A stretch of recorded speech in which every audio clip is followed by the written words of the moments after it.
One that's been to a sporting event, the atmosphere before a game, I think Game Time Decisions has that same exact atmosphere. This is our arena.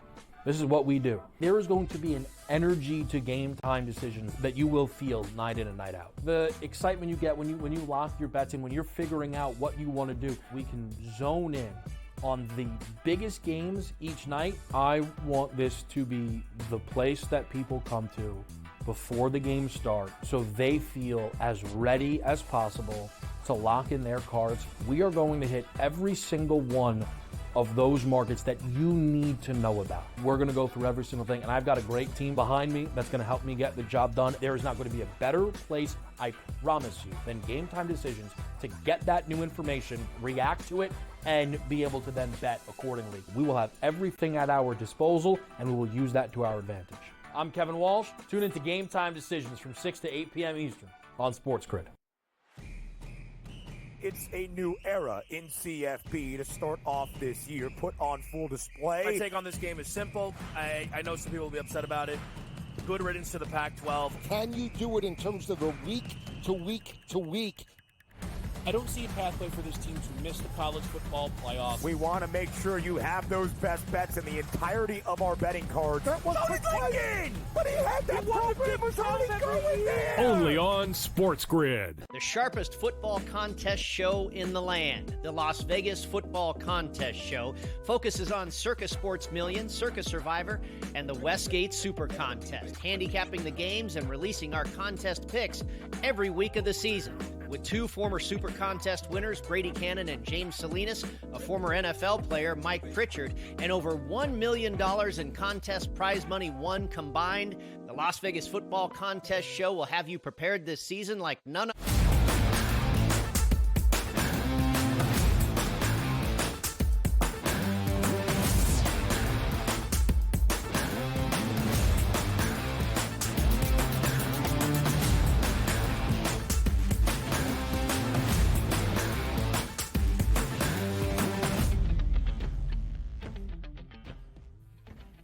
Live right here into hour number 3. We're talking a lot of week 3 of the NFL season, but it's hour number 3, our third and final here on the early line on SportsGrid. He is Joe Ranieri. I am Ben Stevens. One more hour to go up until 11 a.m. Eastern time. Your dose of daily baseball with Craig Mish up next as we go around the base path in daily basis, all the news and notes, and the main storylines for the final 2 weeks of this MLB regular season. And then we will handicap and break down a ton of baseball games to end out this third hour. We'll talk some college football, some of the marquee matchups of this week 4 slate on the horizon as well. 4 ranked versus ranked games, including one once again on a Friday night, this time in Big Ten country in Lincoln, Nebraska. A lot to get to here in this third and final hour, Joe, on the early line.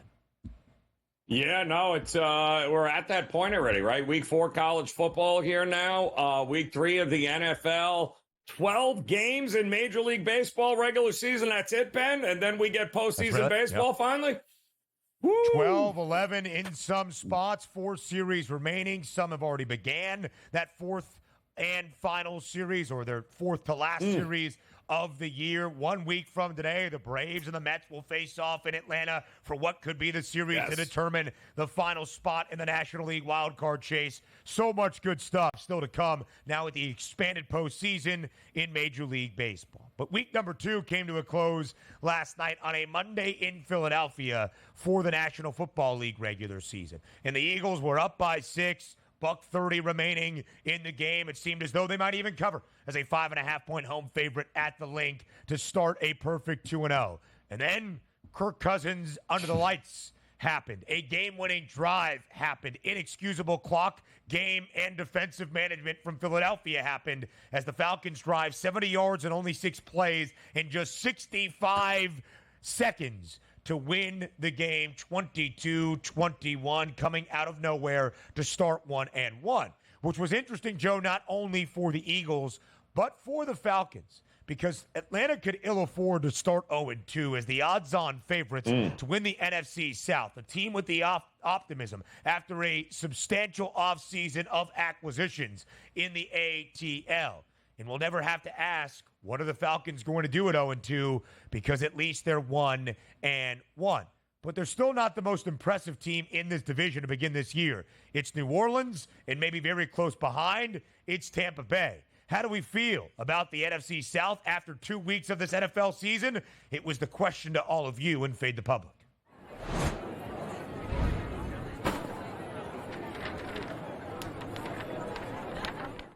So again, the Falcons were the minus 140, odds on minus money, divisional favorites to win the NFC South before the year got underway.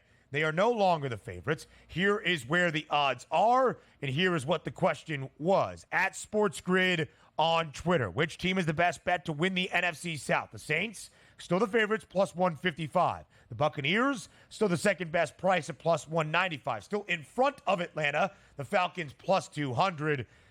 And if you want to include the Panthers, you can. They're 75 to 1 to win the NFC South. But really the story, Joe, between those three teams, separated by just a $0.50 in the NFC South. So what is the best bet? People going with the Buccaneers, who have won this divisional championship 3 consecutive seasons, nearly 46% of the vote. Ranieri, you faded the public. Which way did you vote in this poll? No, I was actually with the public in this one. I was on Tampa Bay as well because of all those teams that you just mentioned. That is the best defense in that division, Ben, bar none. And with all the injuries that we had in that secondary and on the defensive side, I mean, there was, I'm a Todd Bowles guy. I love him from his days with the Jets. I think he's one of the best defensive minded coaches in the league. And boy, oh boy, did that show again. These were two teams that faced each other against Detroit back in January, right? Gave up a bunch of points. Half of those guys are gone on this team. He's restocked them. We had backups in, no Winfield. And what did they do? They shut Detroit down in Lorenzo, went 1 for 7, and they did that in week 1 as well. This is a real defense. And boy, oh boy, Baker Mayfield playing with a lot of confidence. Defense wins championships, and I think Tampa's got the best one in that division. It's so interesting because Todd Bowles is that defensive-minded head coach. And the Buccaneers weren't great defensively last year, especially in the secondary, giving up a ton of yardage through the air. It's really what cost them in that divisional round game in Detroit. Yep. I mean, Baker aired it out for nearly 350, but turned it over a couple of times. Jared Goff had a really solid game to lead the Lions to that NFC championship. But that was the divisional round. The Buccaneers were not expected to win the division for a third consecutive year, the first with Baker Mayfield after winning it with a losing record in Tom Brady's final NFL season in 2022. They did. It was the Saints last year, Joe, who was the odds-on favorite entering the year in the NFC South because of the offseason acquisition at the quarterback spot that made headlines. Derek Carr. We all thought, hey, Dennis Allen, great defensive mind. We know Derek Carr is going to make this New Orleans offense better. It was not the case really in the first month and a half of the year for New Orleans. Bottom 10 scoring offense. By the time the year ended, the Saints were a top 10 scoring offense. And now here are the Saints as the best scoring offense after 2 weeks. And I gave Donnie some flack yesterday on the show because Donnie, I think, at times admits things that he shouldn't to our lovely audience and the public. He'll say, I didn't do any research on this game or I overlooked this team or whatever. And I wanted to give him a hard time for that, but I kind of agreed. New Orleans was that overlooked team in this division. The Bucs and Baker had won it 3 straight years. Carolina might even have some optimism if Bryce Young could figure it out. Of course, that is not the case. And everybody had an eye on Atlanta because of Kirk Cousins, because of this offense with an improving defense for the Falcons as well. The Saints were the team almost forgotten in this division. 7.5 the win total. All right, mediocre over, had the juice. You could win 7 games. You could win 8. Who knows if it was going to be enough to earn a playoff berth or even be in the hunt for this divisional crown. The Saints should not be a team overlooked anymore. I'm actually surprised, though, Joe, the public did not vote for New Orleans first and foremost, even in front of Tampa. Yeah, because we've also seen this, right? Before from them and from Derek Carr, where they look like world beaters offensively, and then they figure out ways to lose games that they have no business losing.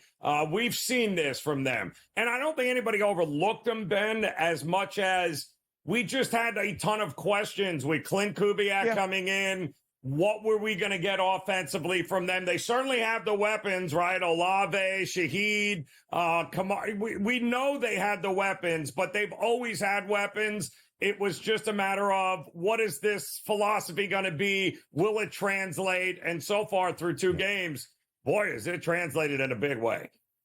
Big time. Clint Kubiak, the Vikings offensive coordinator in 2021, the passing game coordinator and QB coach in Denver in 2022 under Nathaniel Hackett, then made his way to San Francisco last year, passing game coordinator under Kyle Shanahan, and now the OC, of course, in New Orleans. So that's where it stands. The son of a longtime NFL head coach and coordinator in Gary Kubiak. You know who I actually voted for, though?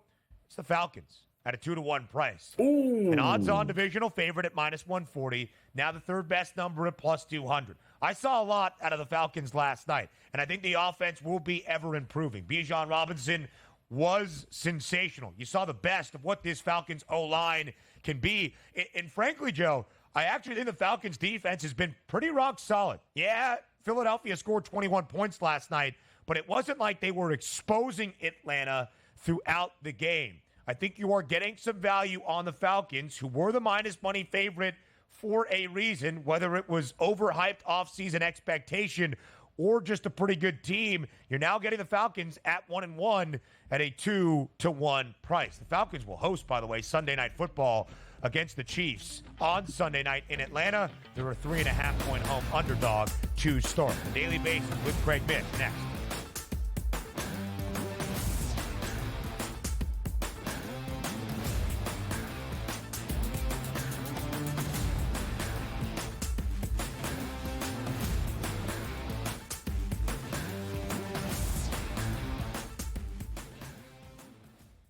Anyone that's been to a sporting event, the atmosphere before a game, I think Game Time Decisions has that same exact atmosphere. This is our arena. This is what we do. There is going to be an energy to Game Time Decisions that you will feel night in and night out. The excitement you get when you lock your bets in, when you're figuring out what you want to do, we can zone in on the biggest games each night. I want this to be the place that people come to before the games start so they feel as ready as possible to lock in their cards. We are going to hit every single one of those markets that you need to know about. We're going to go through every single thing, and I've got a great team behind me that's going to help me get the job done. There is not going to be a better place, I promise you, than Game Time Decisions to get that new information, react to it, and be able to then bet accordingly. We will have everything at our disposal, and we will use that to our advantage. I'm Kevin Walsh. Tune into Game Time Decisions from 6 to 8 p.m. Eastern on SportsGrid.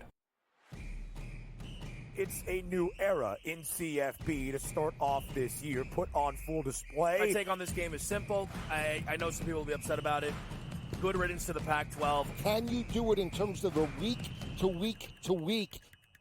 I don't see a pathway for this team to miss the college football playoff. We want to make sure you have those best bets in the entirety of our betting cards. That was thinking! But he had that program was already going there! Only on SportsGrid. The sharpest football contest show in the land, the Las Vegas Football Contest Show, focuses on Circa Sports Million, Circa Survivor, and the Westgate Super Contest, handicapping the games and releasing our contest picks every week of the season. With 2 former Super Contest winners, Brady Cannon and James Salinas, a former NFL player, Mike Pritchard, and over $1 million in contest prize money won combined, the Las Vegas Football Contest Show will have you prepared this season like none other.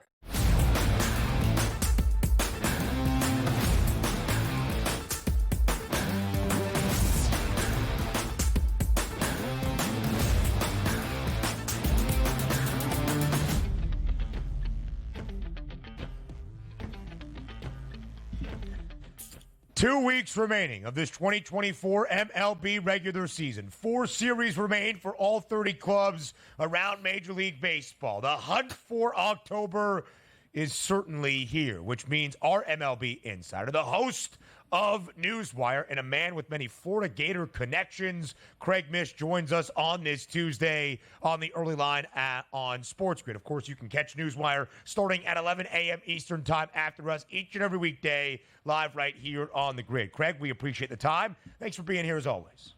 Yeah, I think last week we talked about a lot of games. We did some college too off the air, We did. and I think I did okay. I mean, UCF. I mean, I don't know how you felt about their win last week. It was crazy in the end, but they were giving points, they were getting points. But my thought that the Gators getting points at home in the Swamp against any team. I mean, I was so alarmed watching that game last week. I don't even know what to say. So for me, I know that's the big story right now in college football in the state of Florida, but and I assume we all know how it's going to end in the end. But I can't believe what I saw last week. It was stunning.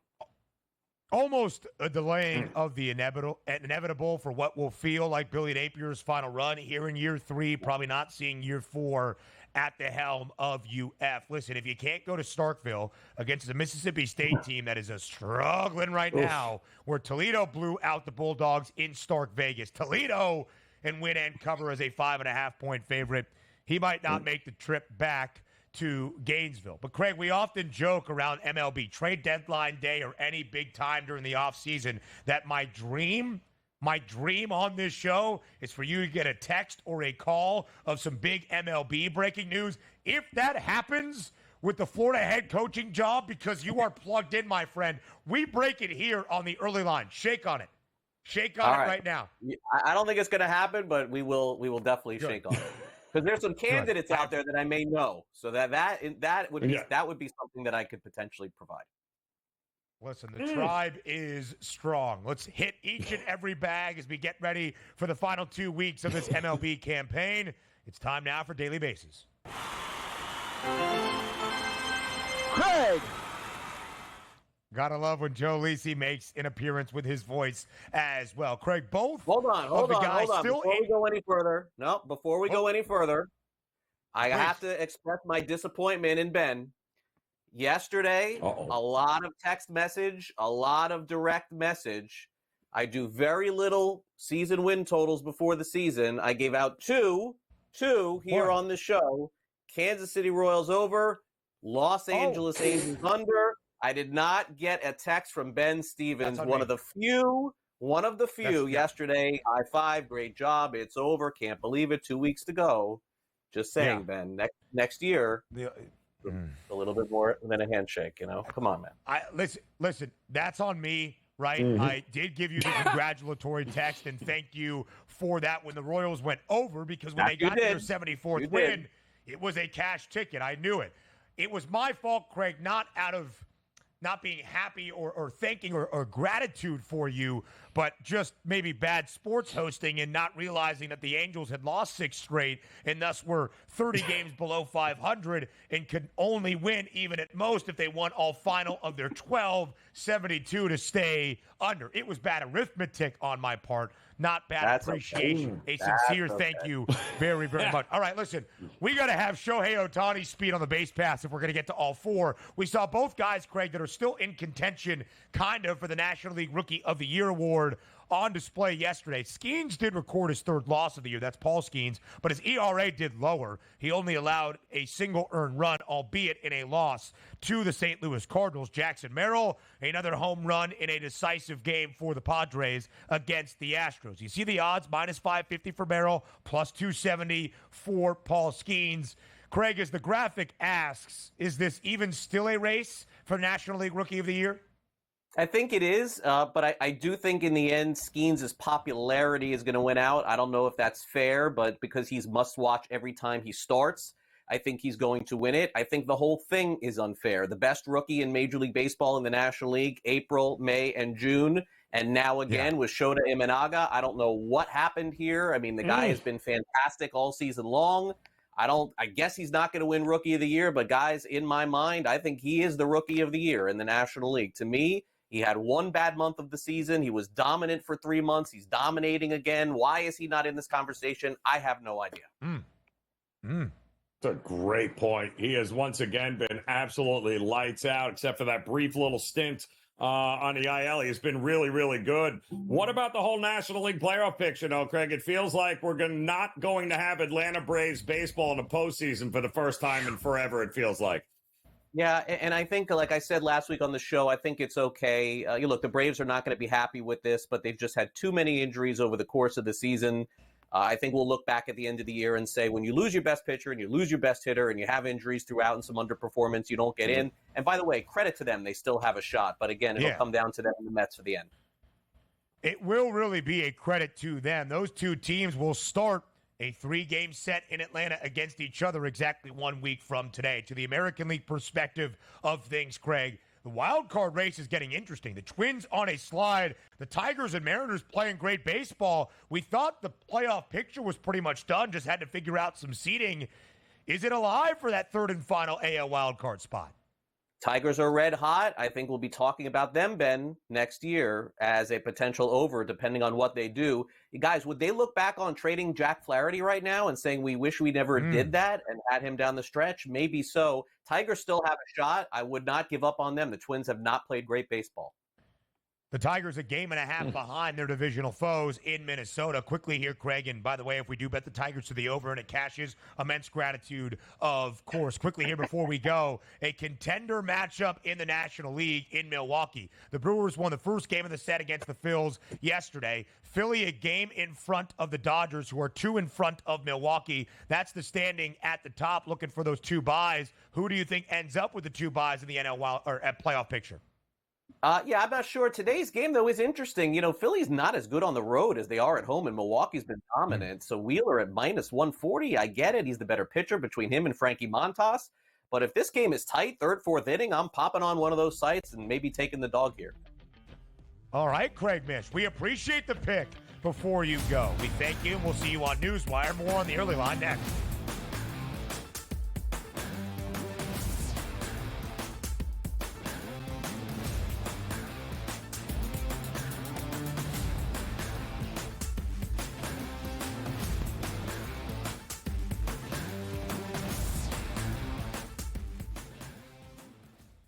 Anyone that's been to a sporting event, the atmosphere before a game, I think Game Time Decisions has that same exact atmosphere. This is our arena. This is what we do. There is going to be an energy to Game Time Decisions that you will feel night in and night out. The excitement you get when you lock your bets in, when you're figuring out what you want to do, we can zone in on the biggest games each night. I want this to be the place that people come to before the games start so they feel as ready as possible to lock in their cards. We are going to hit every single one of those markets that you need to know about. We're going to go through every single thing, and I've got a great team behind me that's going to help me get the job done. There is not going to be a better place, I promise you, than Game Time Decisions to get that new information, react to it, and be able to then bet accordingly. We will have everything at our disposal, and we will use that to our advantage. I'm Kevin Walsh. Tune into Game Time Decisions from 6 to 8 p.m. Eastern on SportsGrid. It's a new era in CFB to start off this year, put on full display. My take on this game is simple. I know some people will be upset about it. Good riddance to the Pac-12. Can you do it in terms of the week to week to week? I don't see a pathway for this team to miss the college football playoff. We want to make sure you have those best bets in the entirety of our betting cards. That was thinking! But he had that program was already going there! Only on SportsGrid. The sharpest football contest show in the land, the Las Vegas Football Contest Show, focuses on Circa Sports Million, Circa Survivor, and the Westgate Super Contest, handicapping the games and releasing our contest picks every week of the season.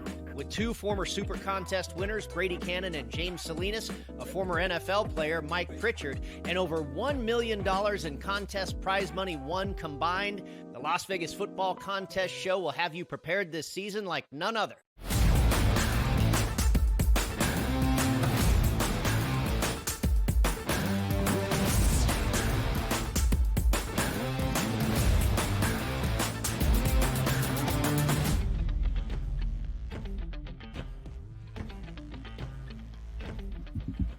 We now use this time to get you ready for a new weekend in college football. It is week 4 of this 2024 CFB season, and we'll take an early look at the early lines on the show, known as the early line. 4 ranked versus ranked FBS matchups in week 4. That's double the amount we had in week 3. We only had 1 on Saturday of this past weekend, we now have 3 ranked versus ranked tilts this upcoming Saturday. That includes, Joe, a top 15 matchup in the SEC opener for the Oklahoma Sooners. They host Tennessee on Saturday in Norman. The line was north of a touchdown. It's now under what could be a key number of 7, but the Vols are still a road favorite against OU. Josh Heupel, former Oklahoma quarterback, used to work at OU, now the head coach, of course, of Tennessee. And Joe, when you look at dominance and impressive to start off the year, the Volunteers, one of 4 FBS programs to be booked as a favorite in all 3 games this season and to cover the number. And Tennessee's been doing that in a very large way. Sure, Kent State and Chattanooga in weeks 1 and 3, but week 2 in a ranked matchup in a neutral site in Charlotte against NC State, they blew out the Wolfpack 51-10. What do you make of the line now under a touchdown in favor of the Vols? Doesn't change the way I'd be betting this. Listen, Oklahoma's offense is putrid, people. It is terrible. It is not good in any way, shape, or form. Any real defense is going to limit them, and it's going to have to be all on the shoulders of the defense this year. And for them, it's a pretty good defense, but I think what's going to happen in this game, Ben, is that the defense is going to be out on the field way more than the OU offense, and that's going to be a problem. Josh Heupel is a covering machine in the first half of games, both at home and on the road. There is no reason to change that handicapping aspect with them. Tennessee early and often, and then we'll see if they can hold on in the second half. But you can't bet OU, even at home, with that kind of offense going up against the firepower of Tennessee. Tennessee beat Kent State 71-zip. The Golden Flashes out of the MAC are a very bad team, but still. And I think they scored like 56 of the 71 in the opening quarter. It was so fast for the Volunteers. That's exaggeration, but does go to stress the point. Tennessee, Joe, looking a lot like they did in 2022 when they were ranked number 1 in the very first CFP rankings of that season, with a very prolific offense both through the air and now on the ground. With Hendon Hooker in 2022, they were one of the best passing outputs in the country. Last year, it was more ground game with the trio of backs, and Dylan Sampson remains, and it was Joe Milton, more athletic despite the arm strength on the ground than maybe through the air. Now they're doing it both ways with the freshman quarterback, Nico Iamaleava, really taking strides week in, week out. But they're also really good defensively. They've allowed 13 total points, 3 to Chattanooga, 10 to NC State, who is maybe not the ranked team we thought in the preseason with Grayson McCall and the transfers this year under Dave Doran, and they blanked Kent State a week ago. They've got a guy named James Pierce Jr., who is a top 5 NFL draft pick in 2025, this upcoming April. Tennessee is the second best scoring defense in the country as well as being the second best total defense in the country. This Tennessee team is darn good. I would lay the number even in Norman. And frankly, Jackson Arnold, the freshman quarterback for Oklahoma, has been really shaky. Did have 97 yards on the ground and 2 touchdowns against Tulane last week, but we saw Tulane get run on by K-State a couple of weeks ago in New Orleans. Keep an eye then on what Dylan Sampson can do against Oklahoma on Saturday. We'll keep it in the Panhandle. We'll look at Oklahoma State. Top 15 tilt in the Big 12 opener for both of these teams. It's the Pokes, your Cowboys, Joe, taking on Utah. We see that spread now working back to the Utes. We're not entirely sure what Cam Rising's prognosis is. Joe, 45 seconds here. We'll continue with this game on the other side of the break. What do you make of the early lines here for this Big 12 bash? Well, I think you nailed it. No, without having any idea what Cam Rising is doing, and quite honestly, I'm kind of shocked he didn't play last week, knowing this game was coming up here to kind of shake the cobwebs out. I think the line tells us he's not playing, Ben. That's what I think this line tells us. See, I'm not entirely sure. I swear when we talked about this game yesterday, it was the Cowboys laying a number at home in Stillwater, and now I think it's worked the other way. We'll get confirmation on that, and we'll talk about this matchup next with more college football on the early line.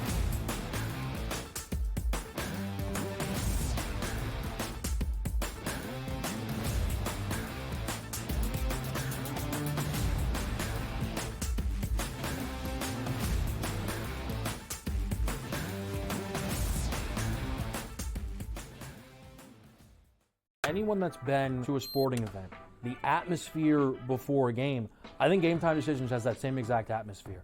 This is our arena. This is what we do. There is going to be an energy to Game Time Decisions that you will feel night in and night out. The excitement you get when you lock your bets in, when you're figuring out what you want to do, we can zone in on the biggest games each night. I want this to be the place that people come to before the games start so they feel as ready as possible to lock in their cards. We are going to hit every single one of those markets that you need to know about. We're gonna go through every single thing, and I've got a great team behind me that's gonna help me get the job done. There is not gonna be a better place, I promise you, than Game Time Decisions to get that new information, react to it, and be able to then bet accordingly. We will have everything at our disposal, and we will use that to our advantage. I'm Kevin Walsh. Tune into Game Time Decisions from 6 to 8 p.m. Eastern on SportsGrid. It's a new era in CFB to start off this year, put on full display. My take on this game is simple. I know some people will be upset about it. Good riddance to the Pac-12. Can you do it in terms of the week to week to week? I don't see a pathway for this team to miss the college football playoff. We want to make sure you have those best bets in the entirety of our betting cards. That was thinking! But he had that program was already going there! Only on SportsGrid. The sharpest football contest show in the land, the Las Vegas Football Contest Show, focuses on Circa Sports Million, Circa Survivor, and the Westgate Super Contest, handicapping the games and releasing our contest picks every week of the season. With two former Super Contest winners, Brady Cannon and James Salinas, a former NFL player, Mike Pritchard, and over $1 million in contest prize money won combined, the Las Vegas Football Contest Show will have you prepared this season like none other.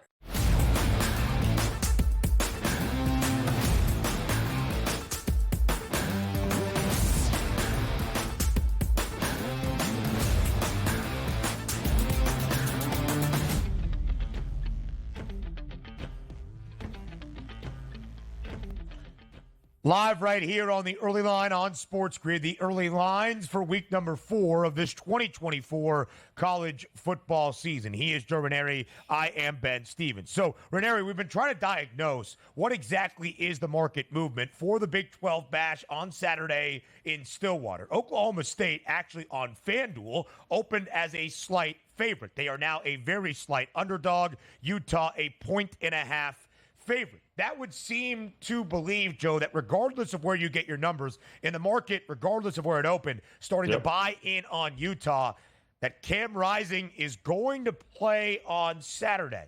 Listen, it is very, very difficult. It is deja vu. It is buyer's remorse. It is almost like everything we saw last year when we thought Cam Rising might play week 1 after the torn ACL 2 years ago in the Rose Bowl and then never played in 2023. What exactly are we going to learn? It was a surprise, Joe. Prior to the matchup in Logan on Saturday against Utah State, we even learned days before that Rising was going to miss the game. Isaac Wilson, younger brother of Zach, was pretty good, threw 3 touchdowns in a much higher scoring game than I expected. The Utes did win 38-21, going well over a low total of 43.5. Here's what Kyle Whittingham had to say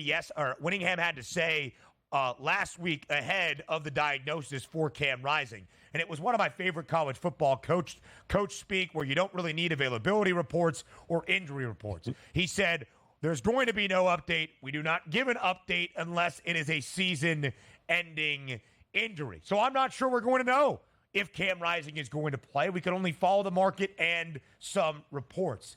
If he plays, of course, is a huge perspective for this Big 12 opener for both teams.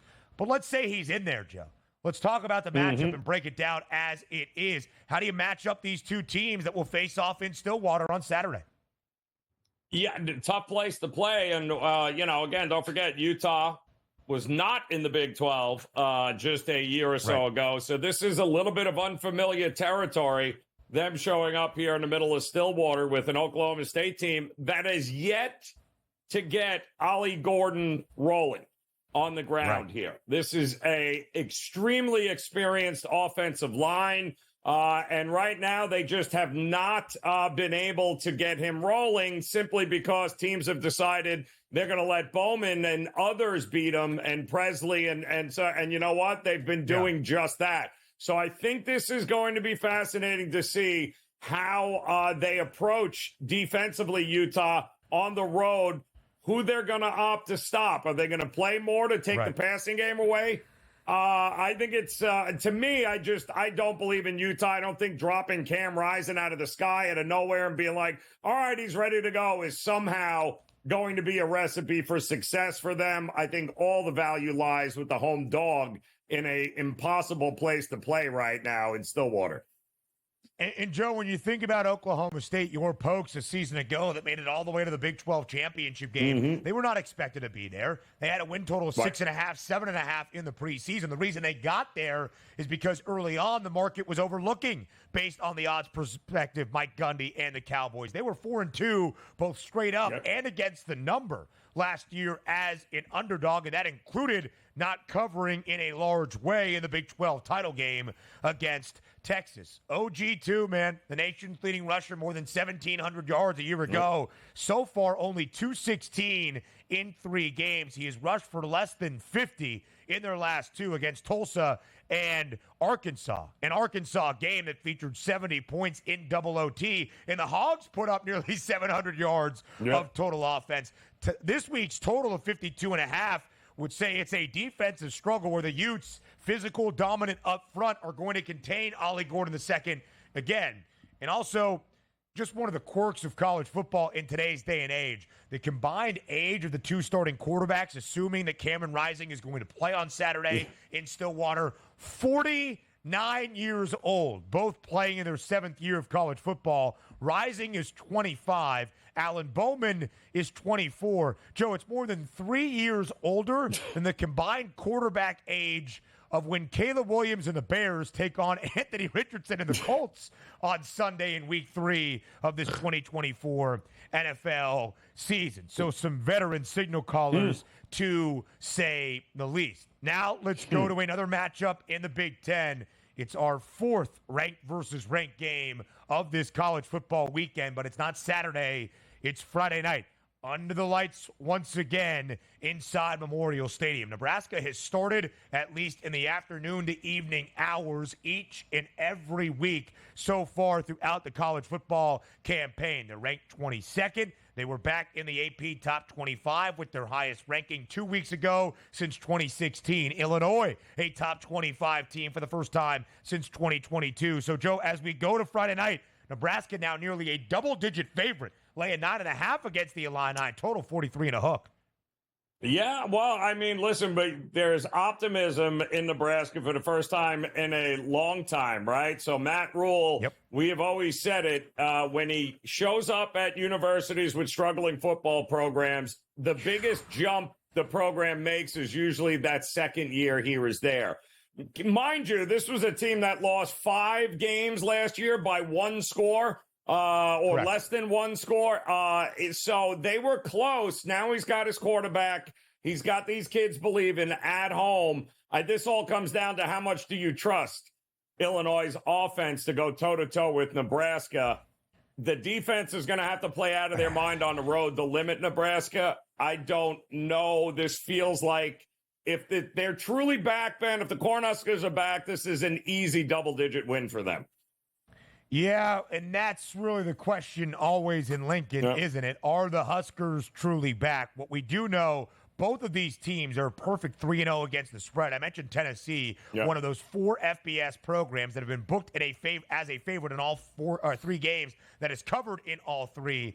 Ole Miss alongside, as is Nebraska, and then, of course, Texas. Illinois is 3-0 against the spread, including that outright victory in Champaign against a ranked foe in Kansas, week number 2. KU maybe not the team we thought entering the year. They also fell at home against UNLV on Friday night a week ago. But we've got 2 teams, Joe, that have been under in both of their games, 2 teams that live up to the Big Ten ideal. They are going to be great on the defensive side of the football, very sound, and they are going to run it at all costs. Here's the difference. Nebraska, the 6th best rushing defense in the country a year ago, allowing just 70 yards per game this year. Illinois giving up more than $125. Can they slow down Dante Dowdell and Ramir Johnson. That is the test for the Illini. It's a large spread, though. It's nearly double digits, and the total is 43.5. I'll guarantee you who is establishing the run this weekend. It's the Michigan Wolverines. As we shared earlier, Alex Orji makes his first career start for Michigan on Saturday inside the Big House against USC. The Trojans, a 5.5-point road favorite when they were a 9.5-point road underdog when these lines came out in the summer months. Joe, is the drastic swing of 2 touchdowns correct? Yes, I think this is, I don't think Michigan is currently constructed is going to be able to go toe-to-toe with the USC offense there. As good as their defense is, they're going to be on that field a lot, Ben, and that's unfortunate. A lot. USC's offense has been great. 27 points against LSU in that game. Miller Moss throwing for 370. They put up 48 and blanked Utah State in week 2. USC coming off a bye, refreshed and ready for this matchup in the Big House. Joe, if you were to tell me that Michigan entering the season, the reigning national champs, after what they accomplished inside Ann Arbor the last 3 years, were an underdog at all at home this year, I would have said you're crazy. They were a touchdown dog against Texas, came nowhere close to covering that number, thoroughly dominated in this game, and they're an underdog once again. The loss to Texas ended a 23-game home win streak. Again, it goes to show you there's some issues plaguing this Michigan offense, and I think the line is correct. USC's defense, though, is going to get a heck of a test on Saturday. MLB breakdowns up next.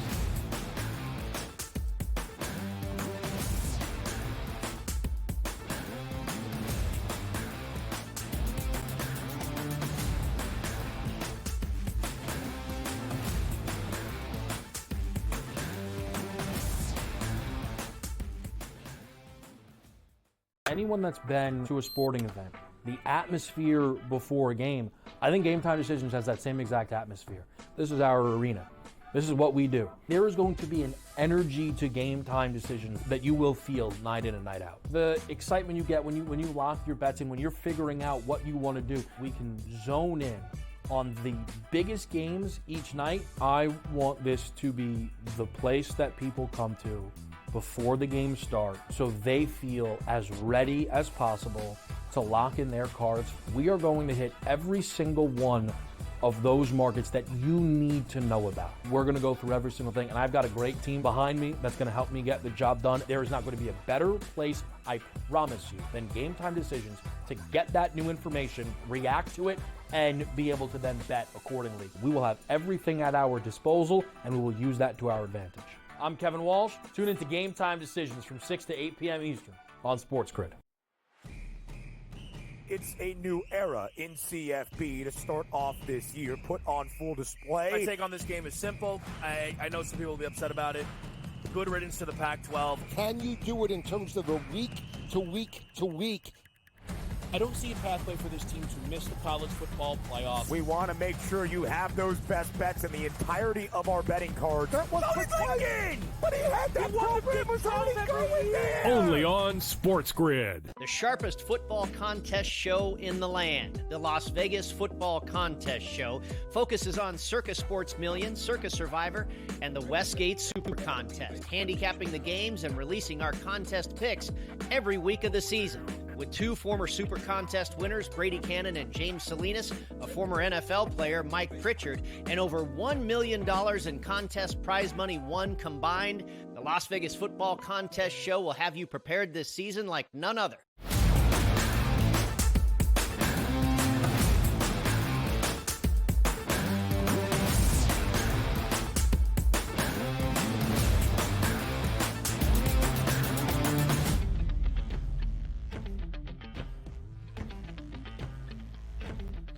Major League Baseball breakdowns as we enter the final 2 weeks of this 2024 MLB regular season. Each and every year, Joe, at the end of March, in early April, when we get to opening day, it's always like 162 games. How are we ever going to reach the finish line? We are so tapped in early in the season. In the summer months when it's just baseball, that's our focus as well. And here we are, just 2 weeks remaining. The hunt for October, the teams in playoff consideration. These games meaningful, they matter, they are significant. Even in Milwaukee, where Philadelphia is not really getting tested in the National League East. We're going to have a divisional champ that looks a little bit new for the first time in 7 years after the Braves have won this division 6 consecutive seasons. And Milwaukee was not the preseason favorite to win the NL Central. It was the Cardinals, or the new-look Cubs with the Brewers' former manager and Craig Counsell. All the credit in the world to Pat Murphy in Milwaukee. They've got a double-digit lead in the National League Central. The reason this game matters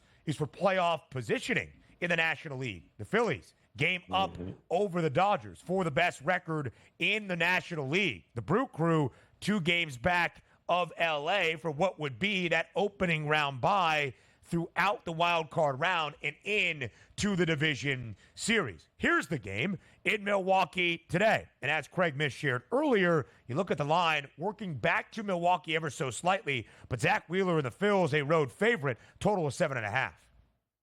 Yeah, magic number for Milwaukee now, 2, I believe, here. They handled their business again last night. And call me crazy here. I think they've got a pretty good shot of once again being able to get this done. Montas has been good since he's come over for them. Of course, they're going to have to go against Wheeler, who is never a lot of fun in any way, shape, or form. But at plus money, Ben, which is what you're always going to get them going up against somebody like a Wheeler, there is some value there. Although Wheeler has been pretty good. 6 starts in August, 3-1 with a 1.62 ERA, 44 strikeouts. He's only walked 5 in the last 39 innings.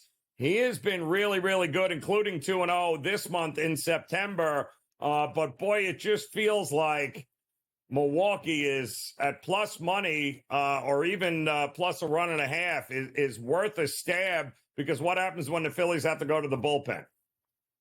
Yes, and that is the issue, as we saw yesterday. Ranger Suarez has not been great.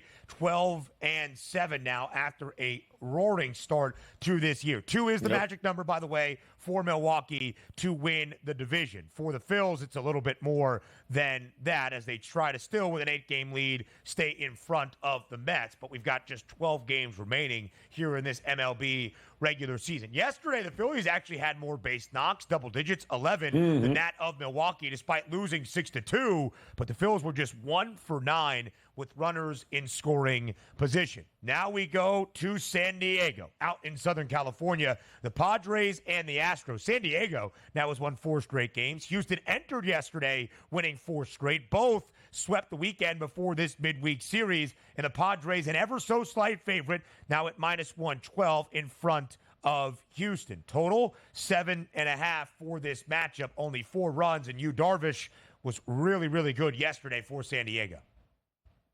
Another sellout crowd last night at Petco for Darvish. There's going to be another sellout crowd here tonight for Michael King. Since July 20th, we're talking about the Padres, 36-15. They have been absolutely on a roll. They've won 4 straight now, Ben, I believe, and they've allowed only 4 runs total in this 4-game winning streak that they are in here. And I believe also the Padres lead Major League Baseball as a team, hitting .275 against right-handed pitching. I love Hunter Brown. I think he's been great this year for the Astros. But, man, I am not stepping in front of this Padres train in any way, shape, or form. And then, Joe, you go to the Arizona Diamondbacks as well. Much like San Diego, one of the hottest teams from the All-Star break. They really were battling for that best record. And up until August 28th, Arizona was 26-8. But from that point, they have cooled down just a little bit. They've lost 3 of their last 4. They've lost 6 of their last 10. Can the Diamondbacks find that against one of the worst teams in the National League today at Coors Field, as the Diamondbacks will visit the Rockies? But they're not the biggest favorite. Jordan Montgomery being called up from the bullpen.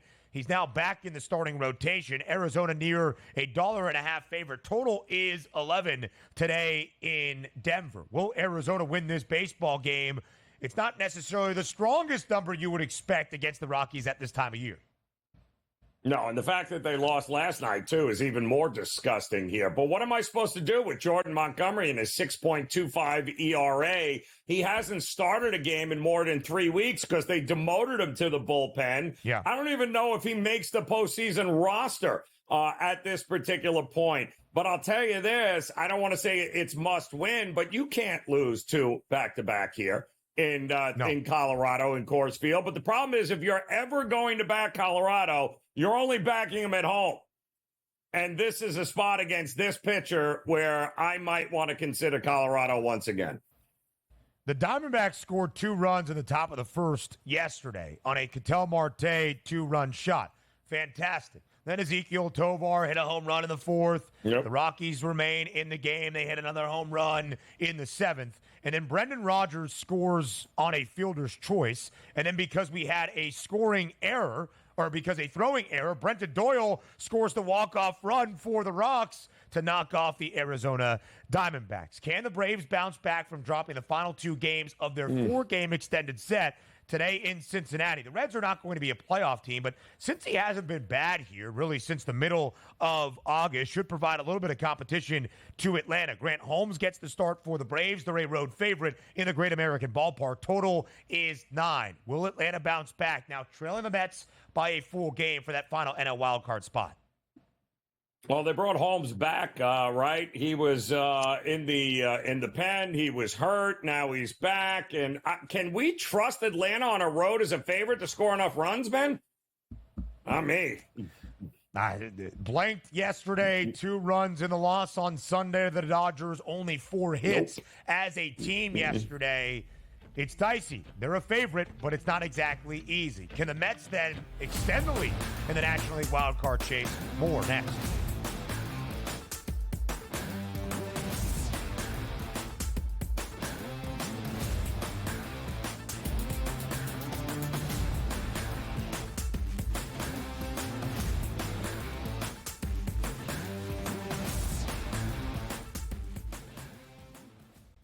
Anyone that's been to a sporting event, the atmosphere before a game, I think Game Time Decisions has that same exact atmosphere. This is our arena. This is what we do. There is going to be an energy to Game Time Decisions that you will feel night in and night out. The excitement you get when you lock your bets in, when you're figuring out what you want to do, we can zone in on the biggest games each night. I want this to be the place that people come to before the games start so they feel as ready as possible to lock in their cards. We are going to hit every single one of those markets that you need to know about. We're going to go through every single thing, and I've got a great team behind me that's going to help me get the job done. There is not going to be a better place, I promise you, than Game Time Decisions to get that new information, react to it, and be able to then bet accordingly. We will have everything at our disposal, and we will use that to our advantage. I'm Kevin Walsh. Tune into Game Time Decisions from 6 to 8 p.m. Eastern on SportsGrid. It's a new era in CFB to start off this year, put on full display. My take on this game is simple. I know some people will be upset about it. Good riddance to the Pac-12. Can you do it in terms of the week to week to week? I don't see a pathway for this team to miss the college football playoff. We want to make sure you have those best bets in the entirety of our betting cards. That was thinking! But he had that program was already going there! Only on SportsGrid. The sharpest football contest show in the land, the Las Vegas Football Contest Show, focuses on Circa Sports Million, Circa Survivor, and the Westgate Super Contest, handicapping the games and releasing our contest picks every week of the season. With 2 former Super Contest winners, Brady Cannon and James Salinas, a former NFL player, Mike Pritchard, and over $1 million in contest prize money won combined, the Las Vegas Football Contest Show will have you prepared this season like none other.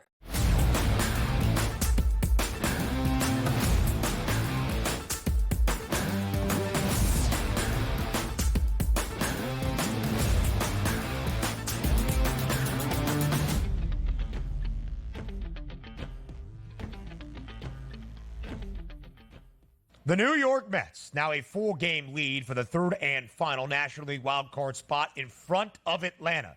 The Braves, a slight road favorite today in Cincinnati. Not exactly going to be an easy one they just walk away with. So if the Braves do lose for a third consecutive day, the New York Mets must take advantage against the Washington Nationals. They are booked as a hefty home favorite, -164. Total is 7.5. It's not exactly an ace on the bump for New York, but Tyler McGill hasn't been terrible as of late. You see what the graphic says, Ranieri. Got to win these. Will the Mets do that today? Yep. Yeah, well, they better. And, Lindor he's basically reserved to cheerleading now in the dugout. But that's all right because they're still hopeful that he might be able to get back here. You had to wonder what was this team going to be once they lost the guy that's been leading this charge in Lindor. And the answer is pretty much the amazing Mets again. It feels like those amazing Mets figure out way. Marte comes in again, gets it done last night. The Mets at home in this spot, I don't trust Parker here. I think the Mets keep it rolling. Although I do like Washington moving forward next year, Ben. That might be one of my first future bets when those numbers come out, but not tonight against the Mets. No way.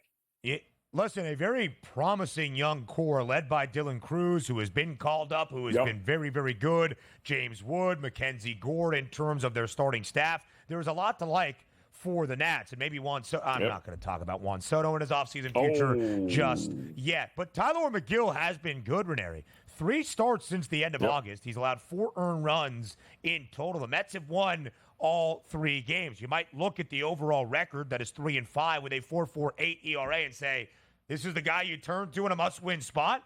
He's been solid. He's been what they need. The offense needs to be there. Jose Iglesias in that leadoff spot for Lindor has been pretty good as well. The Detroit Tigers, man, they're making a fight. They've won 7 of their last 9. They're only a game and a half back of divisional mate Minnesota for the final American League wildcard spot. They won yesterday in KC in the opener, 7-6 over the Royals. Kansas City and Cole Reagan's hefty favorite at home today against Casey Mize and Detroit. But heck, you can't count out the Tigers. What do you make of this matchup today at Kauffman? No, pretty good pitching battle here, too, no, Ben? I mean, with Reagans and Mize both on the mound here and the Tigers looking to continue. And listen, I do think that this total at 8 is fascinating to me. It's a game in which I'm going to think, Ben, that we're going to get just that, a pitcher's battle in the first 5. I'm on the under 4 in that spot there because this has got 2-1 heading into the 6th, 7th, 8th inning written all over it. That's the way I'm going to approach it with these 2 starters. Bobby Witt Jr., a grand salami in the 3rd yesterday, got the scoring for KC. Detroit battled back. They even had a 6-4 lead entering the 6th, did Kansas City, off a couple more RBIs from Bobby Witt Jr. But then it was a 3-run 6th for Detroit. Matt Vierling, the game-winning RBI for Detroit. They're 16-7 since the end of August, or at least August 28th, when they were 4 games below 500. This Detroit team has been good. August 22nd, but still very, very good. Minnesota, the opposite. They've dropped 7 of their last 10. They are holding on for dear life. And yesterday had an opportunity to hold off the Guardians. They were unable to do that. We stay in Cleveland, and it's not like the Guardians, Joe, with a 5-game lead in the division are like, hey, whatever, we can help out Minnesota. They're trying to contend with the Yanks, only a half game out for that number 1 overall seed in the American League. Cleveland, a home favorite. What do you like? Yeah, well, I don't like the Twins. I mean, they've lost 18 of their last 27. And not good here. The Guardians are 10-5 so far this month. Gavin Williams, by the way, I think it's been a little exploded, his ERA over the last couple here. But I think this is exactly who you got to look at here. Everyone will expect some sort of bounce back against him. I don't see it. I think the Guardians are the right side. Minnesota had a 3-zip lead. Kyle Manzardo, a 2-run shot for the Guardians, brought them back. They win 4-3. Again, Cleveland only a half game behind the Yankees, Joe. In the final 20 seconds, the Yanks make the road trip out to Seattle. The Mariners have won 4 straight. What gives tonight? Yeah, no runs. The under, 2-1 final score here. The bullpens are going to have to win it.